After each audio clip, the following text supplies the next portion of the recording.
Ladies and gentlemen, welcome back to the Strawberry Hill Podcast. I'm your host, Mike Simmons, and we are here at the shop, as always, every week, doing our podcast. And like I always say, if you haven't came down here, got to come see us in this gorgeous space, like I say all the time. But anyway, make sure you like, share, subscribe, hit that notification bell. Make sure you follow us on all our platforms, Michael and Mike on Facebook, Strawberry Hill Podcast on Instagram, so on and so on. So now I know a lot of you guys and girls come down here at the shop. You're always wondering who painted all of these pictures in here. Not all of them, but the cool ones. The guy smoking the cigar up front and the Peaky Blinders one, the one by the humidor, and the one in the bathroom. Everyone's like, who painted these? Well, now you're about to find out. I got to put a face to the name. Yes. Miss Vania Soto. Did I say that right? Vania. Yes, Vania Soto. Very exotic Vania. How are you? I'm so good. Thank you for inviting me. I really appreciate it. Yeah. No, I'm glad you came in. Like it's been since the art walk. We just talked about that since you came in. Yeah. Yeah, you did a live painting then. That was super cool. We need to get you back in. I would love to. Are you still doing the third Friday art walk, or are you just busy? So I was just invited for that one, but that was scheduled like way ahead of time. That's why I could do it. I could get away. That's the only way to get me nowadays. But can you do this month?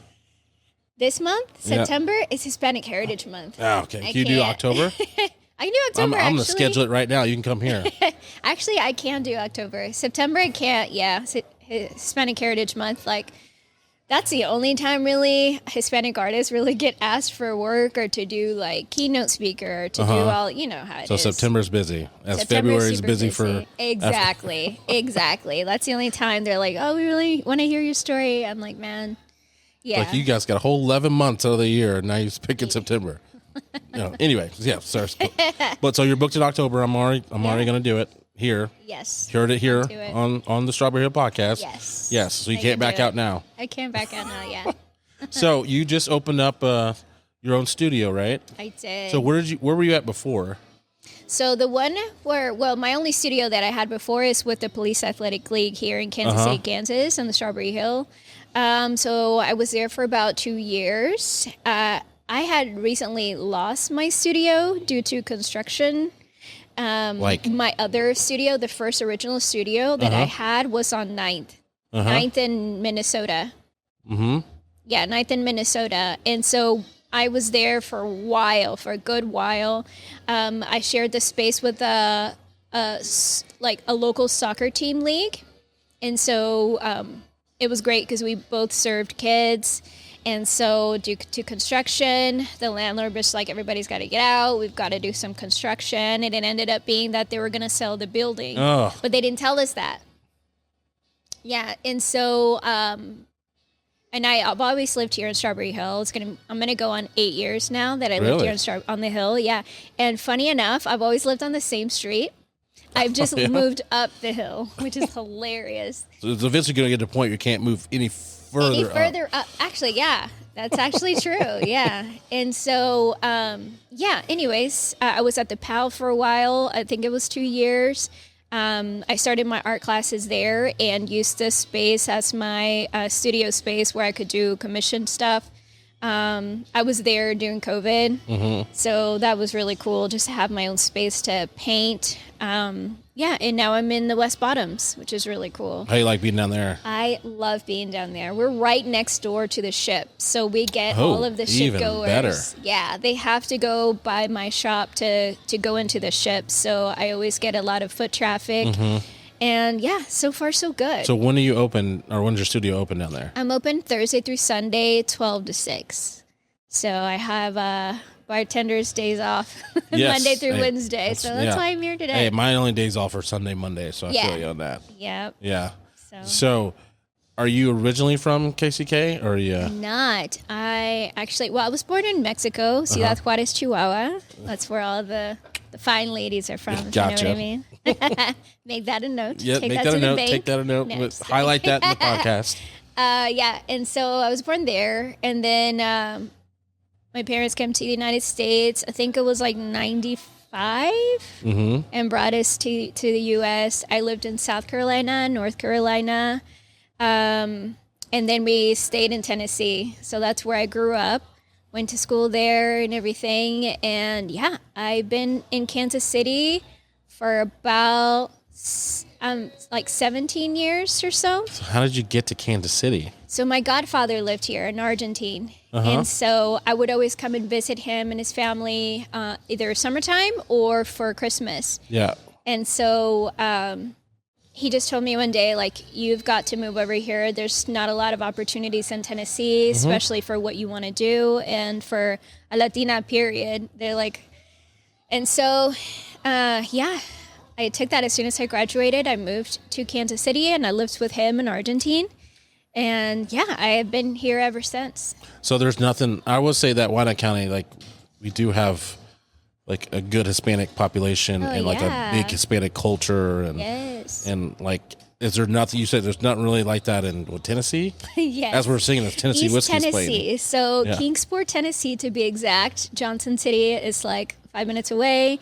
You know, Knoxville is not too far away. And so, yeah, that's where I grew up. Super small town. Super duper small. Super duper small. So, yeah, there was, growing up in a small town like that, at that time, we were the only Hispanic family for a while. There's a chemical plant there called Eastman Chemicals, and all the families would move there from other states in the United States to work at the chemical plant, and so that's how everybody got there. And now there's more families from all over the U.S. That moved to Kingsport, Tennessee to work for the Eastman Chemical. And so that's how small of a town. You know, all those movies like Aaron Brockovich and everything because of the chemical plants? That's literally it, kind of. But without the water situation. Well, you know, I don't know. I turned out fine. Yes. So who knows? Yes. So when did your kind of like when did you get into art? Like, was it like when you were younger or did you? Yeah, I've always been into art. I mean, being little, I was always super duper quiet. I'm the middle kid, so the depraved kid and like super lonely. My brother is 6 years older and my sister is 6 years younger. So it was a lot of just hanging out by myself kind of thing. My sister was always a baby. My brother is so much older than me. So yeah, I was hanging out by myself a lot. So I would always draw. I would draw on the walls with magic marker. I was that kid. You're that kid. I needed attention so bad. Your mom's like, if you're not an artist, you're going to, be a graffiti artist. You're going to be in jail. Right. So what she did is she just started putting like big pieces of paper on the wall so that I could draw on them and not get in trouble and still do it because I would not stop doing it. And so, but now I just tell her it was just practice because now I'm a muralist and I'm like, see, it was a purpose. It was all a purpose. So when did you get to the point, I guess, in your life where you were just like, I'm going to make this a living, like this a career? Yeah. I kind of tell this story all the time in all the interviews that I do, but I sold my first paintings when I was 13 years old. 13? Yeah. And so in Kingsport, Tennessee, there was one restaurant, one Mexican restaurant owned by a Mexican-American. And so we would go there all the time on Sundays to have menudo because that's the only place. Yeah. So we were regulars. Everyone, I don't know if that's a thing. Like menudo is like only on the weekends. It's funny. Yes, it is a weekend thing. It's kind of like a hangover cure. That's so what it's people always say. On a Sunday. And it's really good. Yeah. I mean, I would eat it any time because that's just me. That's my preference. By the way, not everybody eats it. It's very particular. Yeah. Well, it's like the black version is chitlins. I can dig it. Yeah. Same. But you guys like doll it up a lot better. Yes. Like we just kind of eat it straight. You guys are limon sauce and beans and we bread hide it. You can mask it so well. You know. So, anyways, we would always go to this restaurant, and all I would see was just pictures of your typical Mexican guy with the big sombrero and like cactus and like drunk and like empty bottles around them. And I'm like, that's not how my dad is. You know, I'm like, we're the only Hispanic family here. I'm like, I don't want my friends to come in and be like, oh, that you're Mexican, so you're like the picture, you know? And so I told my mom, I was like, hey, Mom, today I'm going to say something to the guy. And she's like, yes, Mika. She is a reason why I am the way that I am because she gave me the permission to speak up or just speak my mind. even though when you're little, especially when you're like 12, 13 years old, you know, nobody really gives you the time of day. They're like, oh, what do you have to say that's important, you know? And so she's like, if you got something to say, you say it, girl. We'll open the floor for you and whatever you got to say. I'm like, bet. So I had my lines ready. I was like, it's like written down. Like, this yes, is what I'm I had gonna a say. script, you know. And so we were gonna leave. We were, you know, my dad was like signing to pay the check or whatever. And I just told the guy, and I can't remember his name. I wish I remember his name though. It was like Santiago, like something longish name. I don't remember. Anyway, so I just told him, hey, I really wanted to talk to you about the pictures on your walls, you know? And he's like, yeah, what about them? It's like a Mexican restaurant. So like, what about them?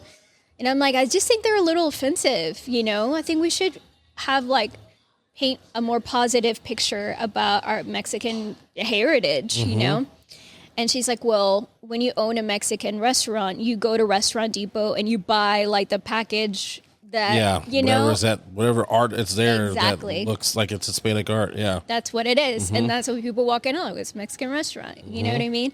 And so it's like, yeah, I don't really have a lot of choices. So you have to tell Americans where they're at. So these are like the staples that Restaurant Depot sells you.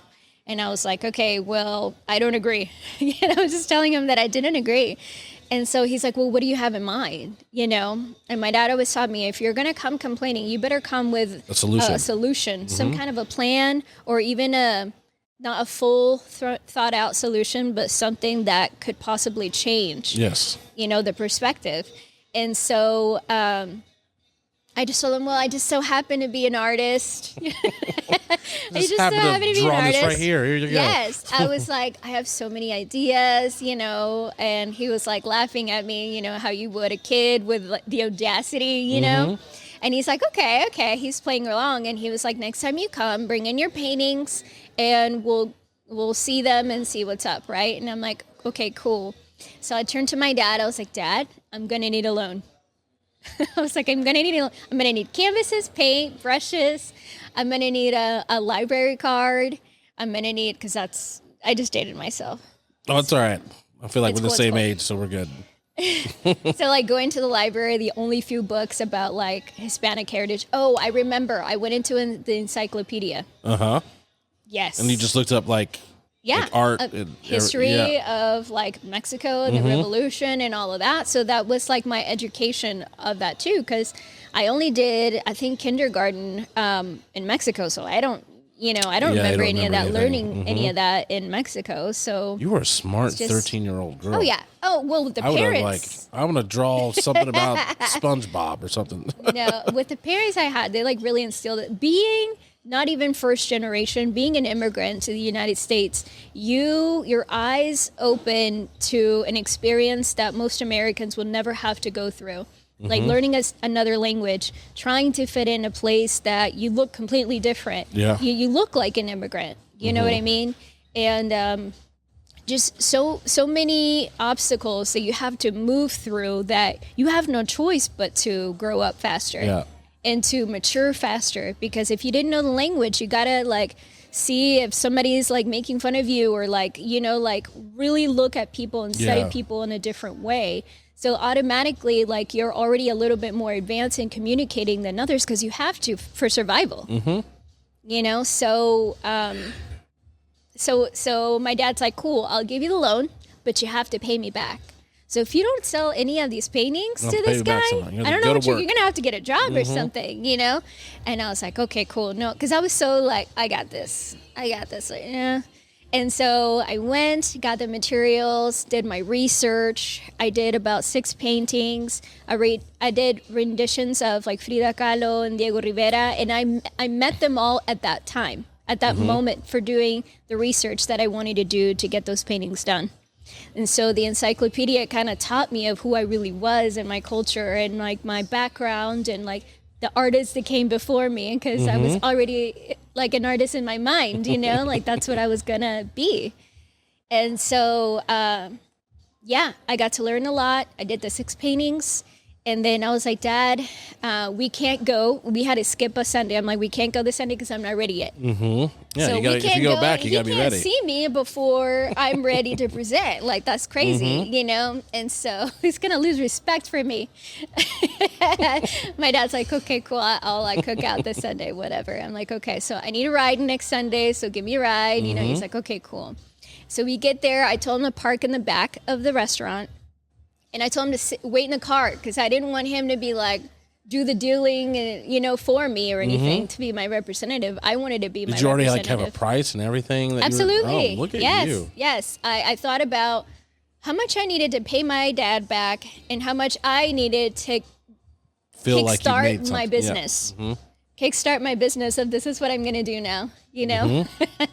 And so it's just the audacity. It's just hilarious. But you know what? All artists are exactly the same, no matter what age you are. There's some kids right now that I teach that are already selling paintings, you know? So it's the entrepreneurship, you know? Yeah. And I come from entrepreneurs in my family, so it was easy for me. It came super easy for me. And so I told him to park in the back. I went by myself. I took all the paintings out by myself. I told the dishwashers to move out of the way so I could put my paintings against the like shelves right there, the cabinets. How many did you make? I made 6. Oh, wow. So I told them all to get out of the way because I had a meeting with the owner. He literally told me to come by to bring my paintings, and he's like, okay. So all these men are like laughing at me, right? They're like, oh. First of all, she's disturbing the peace. I can't work. She's in the way. She's talking about, I need to talk to the owner. Like, who is she? I had no idea if the owner was going to be there or not. I'm just like, it's Sunday. Like, I'm here. Yes, supposed to be you told me to come. I'm ready. I'm ready. So let's go. You know. So the guy came in and he's like, oh, there. One of the dishwasher workers was like, hey, there's a little girl here saying like she's got a meeting with you and. I don't know, she brought some paintings or something. He's like, what are you talking about? He like had no clue until he saw me and he was like, oh my God, you actually did it. Like you remembered. I'm like, yes, we had a business agreement. Like obviously I remembered. He had no idea how important this was to me. Right. And so he saw all of the paintings and I described them. I had like an essay written for every one of them. You know how in school they like teach you like to write about what you're drawing or whatever. So I talked about all of them, and he like stopped laughing, and he got serious, and he looked at all of them one by one, and was like, "Oh my God, like she's right." And this was all going on in his head. He wasn't saying anything. He had a poker face, so I didn't know what he was gonna say because my parents were like, "Oh my God, Mija!" Like yes, and so happy and so excited. He had no face, poker face. Yeah, and I was 13-year-old coming in and like on her game and yes, and I'm like giving him the information. He was just stone faced, and I was like, "So what do you think? Like, do you like him?" And he just like kind of got teary eyed, and he's like, "You reminded me all over again why I have a Mexican restaurant." In East Tennessee, where I'm the only one, and this is their only time to taste of our cultures. He didn't speak a lot of Spanish, so he was like, I know that these recipes are traditions from family, from generations to generations, and we're now serving a different community that has never had any of that. And so he thanked me, and that day I sold all 6 of them. And that's when, he bought all of them and replaced all of his artwork on the wall. And that's when I started my entrepreneurship. Yeah. Have you ever thought about, do you remember what you painted? I do. I do remember when I painted. Yeah. And I wish I had more pictures. Have you been back to that restaurant? Like, do you know they're still up? He sold it. He sold it, and now it's like a chain there in the Tri-City area in Tennessee. Well. He's doing very well. Yeah. I think he moved back to California because I'm pretty sure that's where he was, either California or Texas. And but I checked, and none of the paintings are there, so I think he took the paintings with. You might need to ask him. You should do like a Vania collection. Like these are the original 6, and I can repaint them or reprint them or whatever. Yeah, but I'll tell you what. From those paintings, my artwork still has the same messages. The same. It's all about my heritage. It's all about celebrating other artists' expressions and making them my own, and kind of telling my own story, like my own side of the story about it. So, yeah. Your own side of the story about like the art, like the Of just being my identity all together. Learning all of these other artists and the masters, right? We call them like the masters of storytellers, painters. Like Diego Rivera had murals all over the country, not just Mexico. He actually all over the world. Yeah. And so he was world renowned. So seeing how he took our stories and retold them in different places in the world, like knowing his identity behind that, I took that very serious. And so I take that same perspective, but now apply it to who I am and try to storytell about the same stories that have been told for generations to come about who the Mexican people are. Yeah. So when did you when did you come up with was it then when you're like, this is the type of art that I want to do? Yes. I fell in love with my own culture. Yeah. I mean, not only was I taken away from my culture at a really young age, I wanted to make sure that I never forgot where I came from. And the choice wasn't mine. My parents brought me here. I had no choice in that. You know, when you're little, you don't really get to say if you're going to stay in a different country or not. So surprise, ready or not, start all over, you know, like who you were in Mexico and growing up as a kid, you kind of get to know yourself. You're establishing who you are. So having to, at a drop of a dime, start all over again, your identity starts all over again. Like what can I get? Like who am I? Friends, and your family's probably not all. But you can't make a lot of friends because none of them speak the language. Yeah, so you got to learn a whole different language. Yeah. You're in a territory you've never been in before, don't even know. Oh, that would be tough. And so I used art to communicate. I used art, art is a universal language, and that's what I always run to connect with people, is through my artwork. So, art program. Yes. That's one of my questions. Yeah. Tell me about that. So how long have you been doing that for? I've been a teacher for kids 10 to 17 years old for going on 7 years. And I teach entrepreneurship with my classes as well. So I teach drawing, painting, and entrepreneur. So I teach them from the first class that everything that they create is now a product. How old do you have to be to 10 and up. Okay, 10 to 16. And so that's why I established that age, because it's a little bit more serious. You know, it's not a craft class. It's to develop skills. It's a life skill that you can use to create something from nothing and sell it, put a price on it, and that's entrepreneur.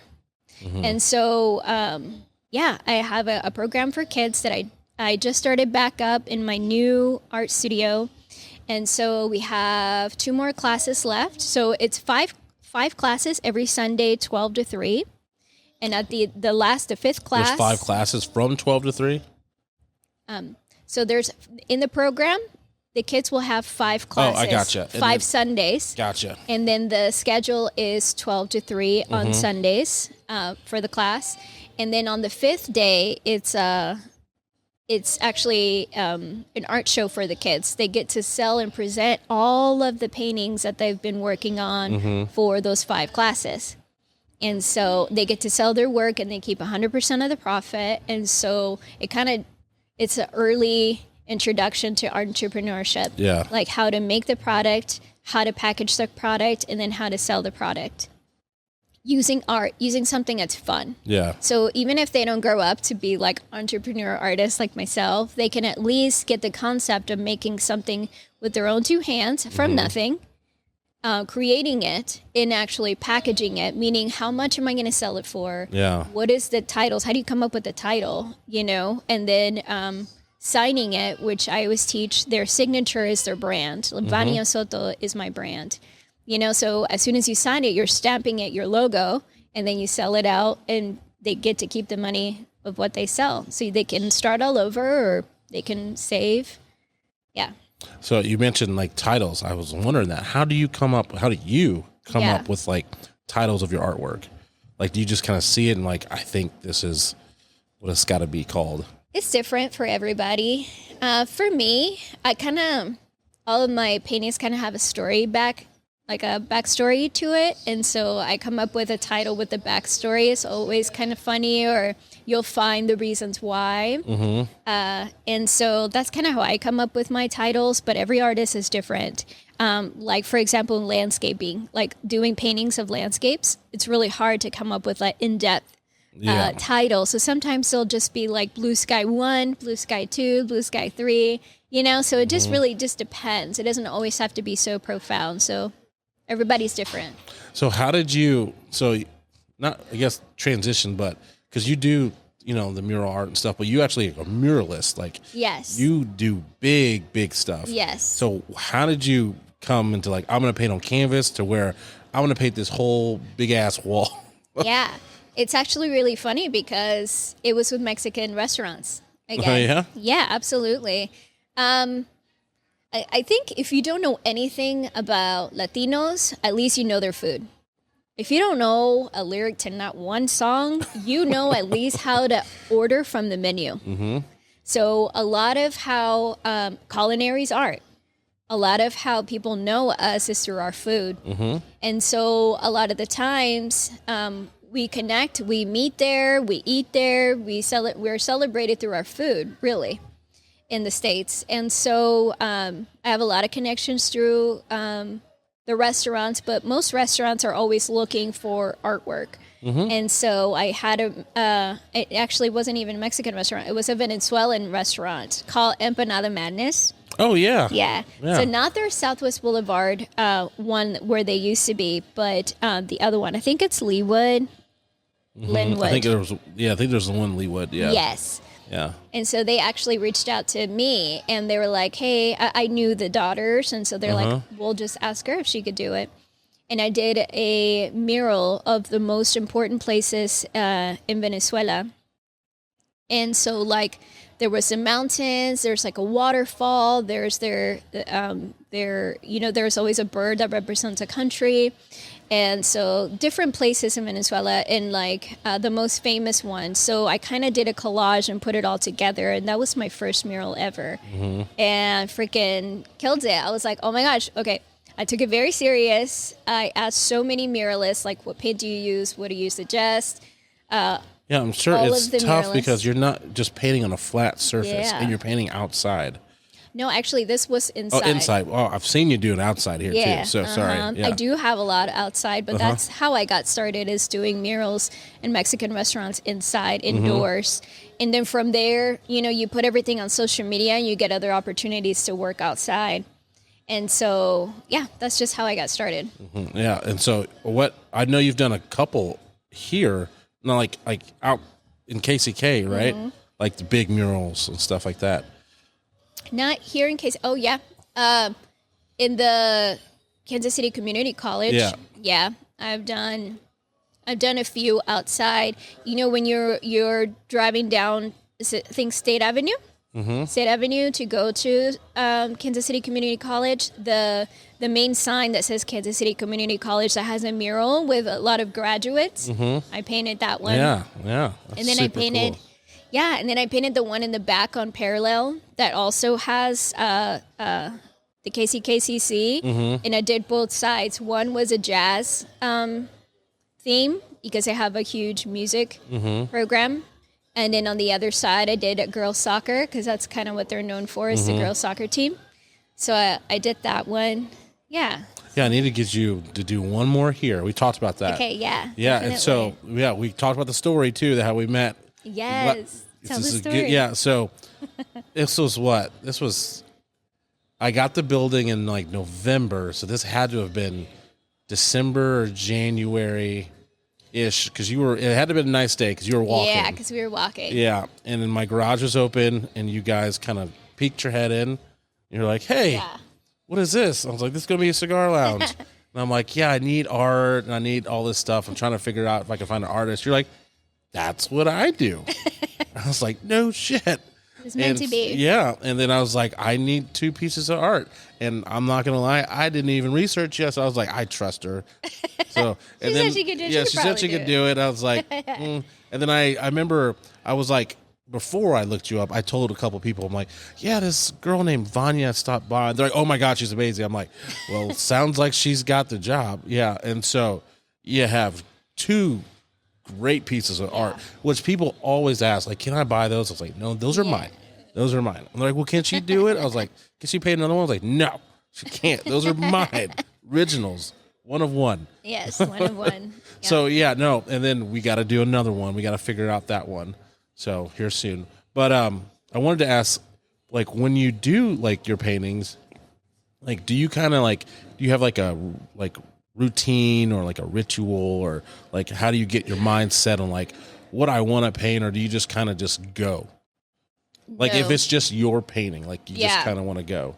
I think setting up takes so long.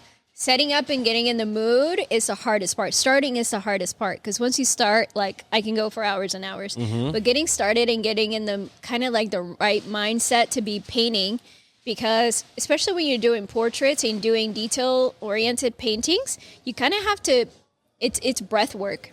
It's almost like holding your breath for a really long time to get a steady hand. And so it's kind of like getting mentally prepared to do that, because your heart slows down. You're like, basically your heart like rate kind of slows down for you to get a more steady, not so moving kind of position. Yeah. You know what I mean? So it's kind of like you have to go slow down fully. So to get into that position when your mind is like going back and forth and so kind of like clearing your mind to prepare yourself for that steadiness takes a long time. But also like the situation around me is very important. Like I have to have my easel at a certain position, the tables that I have with my paints, I have to have everything handy. I can't, if I have to walk away from the painting to go get something, it's starting all over again for me. Oh, really? Yes. So having water, like that little cooler I told you about. The Modelo. Yeah. Oh, sorry. Sponsorships. We got to get sponsored. It's got to get a sponsor, yeah. And so just to, everything kind of has to be organized around me to be able to do it. Now, when I do live paintings, it's completely different, because I don't have the ability to be in my head. I have to be open for people to like ask me questions or come up to me. I kind of feel bad now when you're live painting. I might just like put you upstairs, like leave her alone. No, that's what it's about. It's kind of like live entertainment. So I'm okay with that. It is completely different though. So the paintings do turn out completely different. They don't turn out as detail oriented, because you have, if you're at an event, 3 hours tops is the event, you know, and you don't want to be painting the entire time, because you have to get some time to like, if they're placing a bid on it, or if you're talking to other people and things like that. So really you have like an hour and 30 minutes, because you also have to let it dry. And so now I have an hour and 30 minutes to do 20 by 30 canvas, just depending on how big of a feel I have to create. But that's why a lot of the times I always choose the paintings where I know a map in my head already on how to do things, so I don't have to sit there and actually solve problems as I'm painting, which I usually do. Painting is like problem solving. It's like a math problem basically, and how to make all the colors. I only use primary colors, you know, things like that. And so I always choose something that I already know the roadmap on how to do it. So when I get there, I have an hour and you get it done. It's finished. So it's completely different than painting at home, because it's more of a thought out process. Yeah. And are you always like, are you painting like multiple things at a time, or is it just one painting at a time? Oh, no. There's like 5 unfinished paintings around me at all times, which stresses me out. So you have to just go to each one and like, are you just working on one? Sometimes I do, yeah. But most of the times, if I'm doing good, I'm only working on that one. Yeah. Well, that's good to know that you got a lot of work to work on. True. That means there's people that want those paintings. True. I want to make a public service announcement. If you're going to commission an artist to do a painting, give them a deadline. Okay. Because if you do not give them a deadline, it might be a year, it might be 2 years that you get your painting. Right. I'm gonna remember that now. So it's like, hey, I want it hung by the next event or something. And then that way we can time slot, you know, better, schedule things a little bit better, because now you have a time in mind, because everything else will take priority if there's no deadline. That's how our brains work. That makes sense. So can you describe your art in like 3 words? colorful. Uh-huh. It would be like realism and surrealism.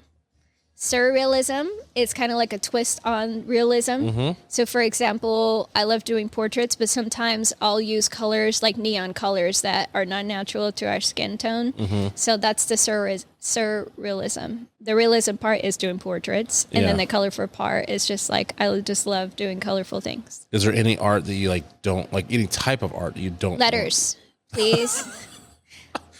Please do not Don't let you do letters. commission me to do letters. That is not my jam. A lot of people it's like tattoo artists. They're like, oh my God, I love how you did that last name. Will you do a portrait of my grandmother? It's not that it doesn't always translate. Does not always translate. Letters are not my jam. I'm a realism artist. I do portraits. That's my jam. So no letters are going to be completely different. You know, and I'm not going to lie, I'm not terrible. Like, I can do it. But it's not as fun for me because it's kind of like commercial work. You know what I'm saying? Versus like a piece of artistic work. Yeah. You know, it's completely different. So no letters. So the next one I tell you to, no letters. no, I never do. I never really do. So except for some murals that I've done that had some letters, I'm not like completely over the moon over them. But if the client's happy, cool. So you have a studio down in West Bottoms. So tell me like a day in the life of Vania. Like, Oh my gosh. like you get to the studio. What are you doing? Yeah. Like, cause you're a new business owner, not a new business owner. You're a new business owner down there. Yeah. Yeah. So, and now you have a beautiful space and So yeah, tell me what a day in the life of Vania is like. So Thursdays are Mondays because we're open Thursday through Sunday. Some Thursdays, I'm answering voicemail from our landlines, which people still leave voicemails. Crazy. That's when I'm emailing everybody back or messaging everybody on Instagram. I recently had to make a post like, hey, we're open Thursday through Sunday. So I may not get to your message like during the days that I'm off, but when I get back, like I'll definitely catch up with you. It's just being a small business owner. You have to put some boundaries on like when you're actually going to be working and when you're actually are not going to be working. On my days off, I really physically like try to not be at work. You shouldn't. Yeah. Gotta have that mental break. Yes. Not only that, like, you know, I have a partner, I have a house to clean, you know, like regular things that you have to get done, meetings or something like this, you know what I mean? So, yeah, I take my days off more serious now, yeah. So you know, Thursday to Sunday. Thursday is a Monday for me, yes. I'm getting back to everybody. I do have a storefront. So I want you to talk about it. I want you to tell people like what's the address and the address is 1225 Union Avenue, literally next door to the ship. You cannot miss us. There's a huge monarch butterfly on our window, and our open time will be on if we're open. Come on in. Thursday to Sunday, 12 to 6 p.m. We have a storefront that is a little boutique. So I'm also supporting artists that create things that are earrings or T-shirts or cups or pottery. So artists are not just artists. Artists are not just creating art that you can put on the wall. There's so many other aspects to art. So that's why I have the boutique. So these are all local vendors that sell and create everything locally. The vendors get to keep 100% of the profits. And what I do is I rent out the spaces on the shelves. So people can pay $25 to $75 a month. And then they sell however many pieces. They get to keep 100% of the profit. And how that goes is all of their tags have a QR code so people can self-checkout and the money goes straight to them. Oh, that's awesome. Yeah. Or they can check out with me. So let's say you have 5 items and you don't want a QR code every single item. I can check you out with a card and then I send the money to all of the vendors. So as soon as I get there, I put my open sign on. And we're open for business. So people will literally be coming in and out while I'm still like catching up from I call it my weekend, Monday through Wednesday, of all the things that we missed and put together. but I'm always looking for marketing opportunities for the gallery and try to get the word out there. Hopefully free, so I don't have to spend money to like get the word out there. So scheduling articles or, just different things in the community to give us an opportunity to have our name out there, sponsorships and stuff like that. But then we also host events at the gallery. So we'll do like workshops. First Friday, of course, is our number one event. Please check us out on First Fridays. Best party in the West Bottoms. We always have drinks, so we have a bar.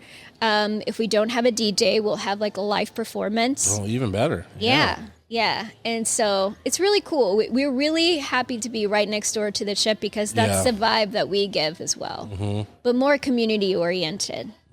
So I try to take away that stiffness of being an art gallery and people feeling maybe they're walking into somewhere where they don't belong just because it's artwork. We're kind of taking away that little aspect of it and making it more community gathering. And so there's drinks, there's food. I always have food, always have a food vendor. Because that's how you make everything. People. Yeah, I mean, you got to make people happy. So they're dancing, they're drinking, they have food. Yeah, they so why look go at anywhere the else? Yeah, exactly. The beautiful artwork. So scheduling those kinds of things. Like I was mentioning, we have workshops too. Like I do wine and paint parties at the gallery. So if you have a company or a birthday party, and do them. I used to, but I don't anymore. Okay. Yeah, I made that a very strict rule, even though I used to do that all the time. I would go to KU and different places to do the wine and paint parties, but I'm like, no, I have the space for it. This is what I'm going to be known for. Yeah. And so I have more than enough space. And so booking those kinds of things, basically every single thing that entails a business, I'm in it alone. Danny helps me all the time. He's really great.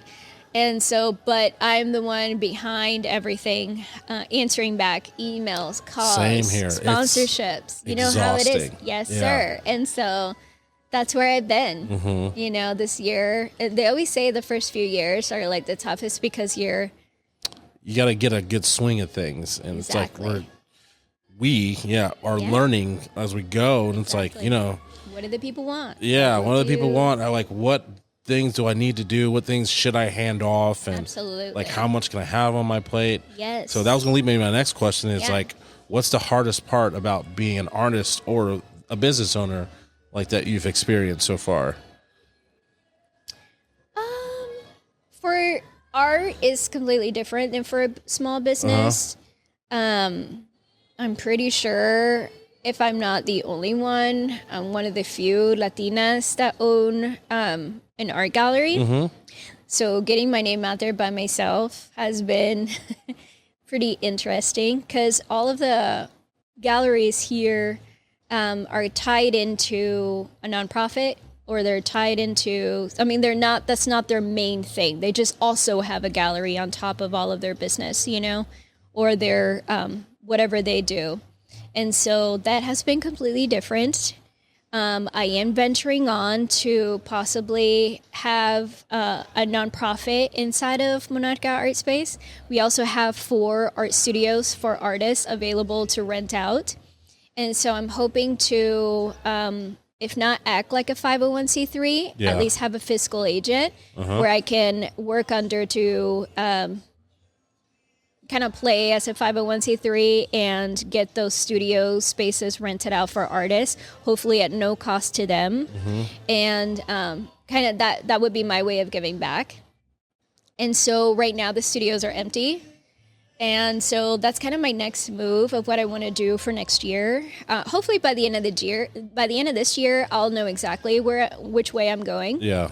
But either way, next year, that'll be the case. So that has been kind of hard. So that's the only reason why I'm considering this is because there's not a lot of support out there, and if there is, it's really hard to know those things because nobody's targeting you to give you that information. Yeah. So if you're not in the know, you miss the deadlines for grants or these things. Nobody's reaching out. Yeah, no one's telling us. Absolutely. Like, hey, you should apply for this, and so when you don't know what you need to know, they always tell you afterwards, oh, you should apply for that grant. You would have been a shoo-in. You would have been a shoo-in. You would have got so much money. Exactly. So going on the lines of like, kind of like hard things for like artists, you being like a muralist and like, paint on canvas and stuff like that, and you help local artists out. Do you find it more difficult now that a lot of art is like digital? Or is that just kind of No, it's just a different market. It's just a different market. There's some muralists now that just do vinyl prints and they just paste it onto the wall. Because all murals eventually will get painted over, so that's smart. It's probably less expensive. I don't know. I've never dabbled into that kind of aspect of the digital work, but all of my stuff always are digital first. So like my plan or my map, I always do it digitally first to see what it would look like. So let's say you wanted to do a mural in here. You give me 5 images and I kind of superimpose them together. And then I take a picture of the wall where the mural is going to go. And then I superimpose that image onto the wall so you can see what it would look like. So my stuff is always digital first. So I'm never against anything digital art or anything like that. I actually use it as a tool to ultimately do the most traditional way of painting, which is by hand. I never use any aerosols or anything like that. I just never been into it. I'm not that cool. But also aerosols like kind of bad for the environment. It's the aerosols on the outside. And so I just do hand paint absolutely everything that I do. Yeah.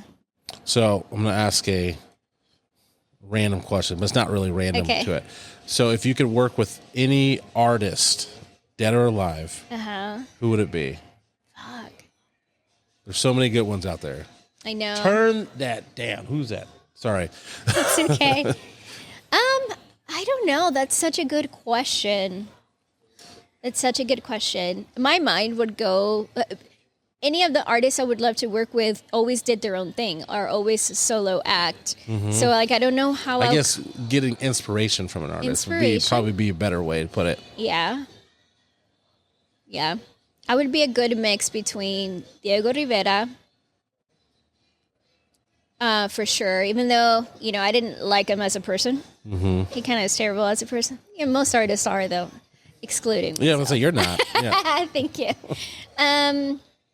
No, I don't know. That's really hard. But I think I'd be a mix between Diego Rivera and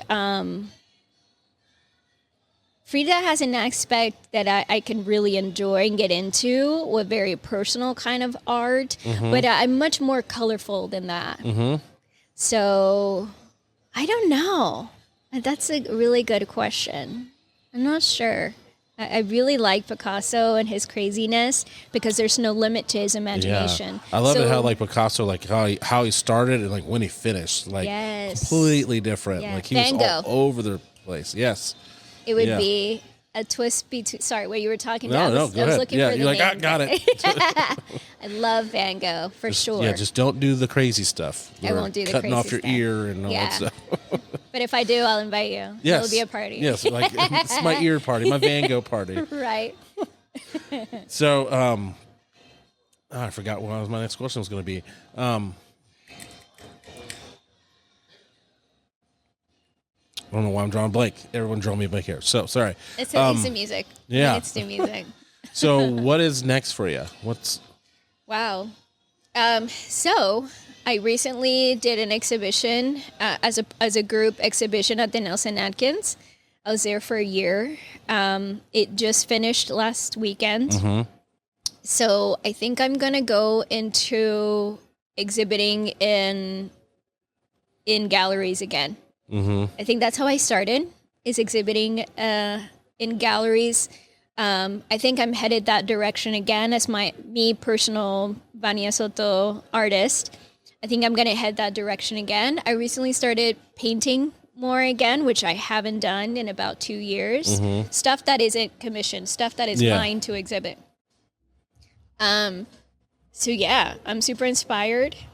And I think that's my next step for me personally, is to continue exhibiting in different galleries. And basically where I left off in my personal journey as an artist is kind of like go back to that and keep going. Yeah. You know? So that's coming up for me in the gallery. As far as the gallery, which is growing, I consider this gallery to be like my practice gallery because my ultimate wish is to own my own building.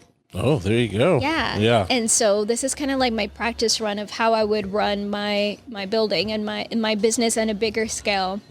So right now we have the boutique, the gallery, and the studios. So eventually I want a building that is 3 levels to have those kind of categories in that same building. So the first floor would be the gallery. Second floor would be kind of like the store, the boutique. And then the third level would be the art studios for artists. So they could do their residency through there. And my idea is to create on the 3rd floor and then bring your stuff down, your product, whether it be painting or earrings or pottery, whatever you're doing, and bring it down to those levels to then sell. Yeah. So turn around and sell and be able to do that in one building. So that's pretty smart. That's my goal. That's what I'm doing right now. I'm just like getting started and building it and making it a legit thing, So when I'm ready to go and I found the perfect place, that all I have to do is just copy paste. Yeah.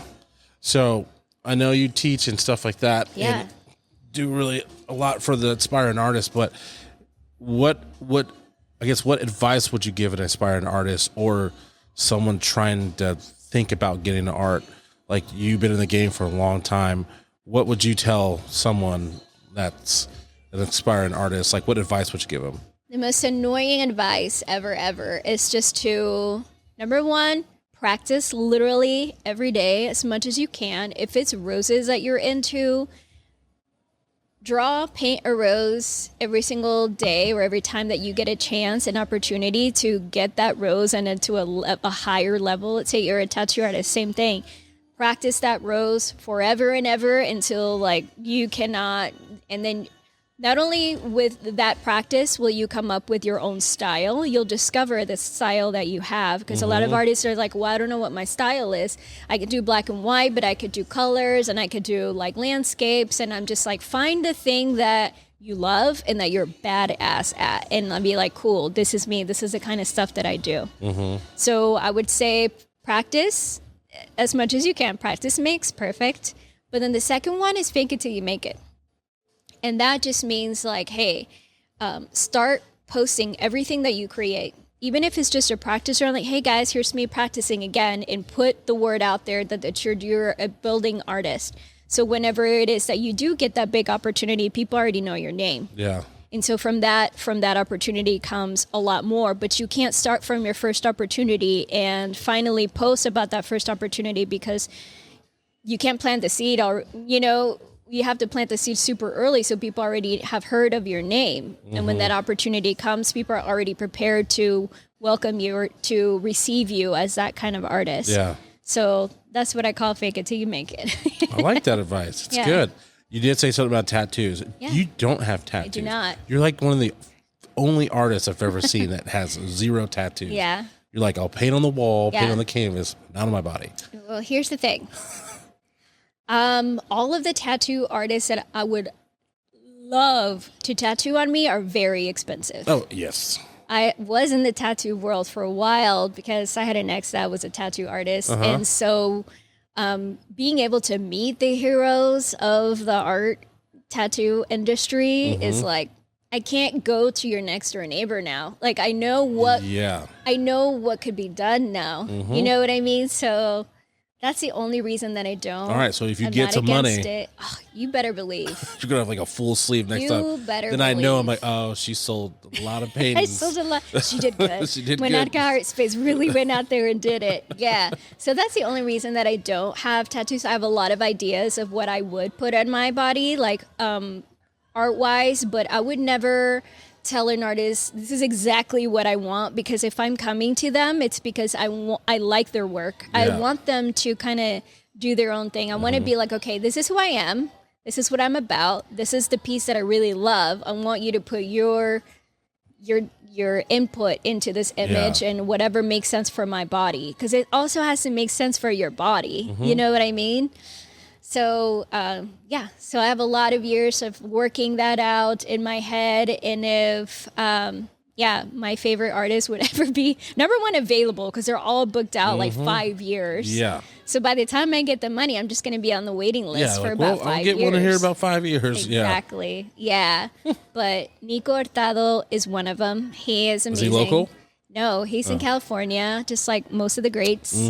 But there's tattoo artists all over the world that I've met that do amazing, like, Michelangelo art type of artwork with ink, which is like the masters, right? So I don't know. I guess I'm more picky, but at least you're open to it. That's all. That's I'm good. super open to it. My sister and I, and my cousin, we were recently talking about getting like little matching tattoos or something about my grandmother. I wouldn't be opposed to it, but I wouldn't consider that a piece. Yeah. Like I wouldn't be like, yeah, I'm tattooed. Here's my butterfly. Butterfly right here. Yeah, I wouldn't consider that. Like, no, I've been to a lot of like tattoo conventions and met the greatest. So I'm picky. Well, Vania, this has been great having you on. Thank you. Give everybody a shout out to where they can find you on social media and your studio, where it's at Definitely. again, and do all your stuff. Okay. Yeah. So Monarca Art Space, MAS for short, M-A-S. MAS means more in Spanish. So it's just an abbreviation of Monarca Art Space. We're located in the West Bottoms, 1225 Union Avenue, right next door to the ship. First Fridays are our biggest events, but we're open Thursday through Sunday, 12 to 6 p.m. I'm Vania Soto. You can find me on Facebook, on Instagram as artista_Vania Soto. You can also find Monarca Art Space on Instagram as Monarca Art Space. I think that's it. Yeah, and so everybody, now you know who paints my stuff. It was me. So, reach out to her. Stop asking me questions. Yes. So now you know where to find her, and you can start buying art from her. Please. Yes. And thank you. So I can get tattooed finally. Yes, we need tattoos. Cool. Well, Tattoo Vania, money. appreciate you being on. Thank you for having me. And then we got to talk about this next painting too. So let's do it. we'll do that. Ladies and gentlemen, thank you guys for tuning in, and we will catch you next week. See ya. Goodbye, everybody.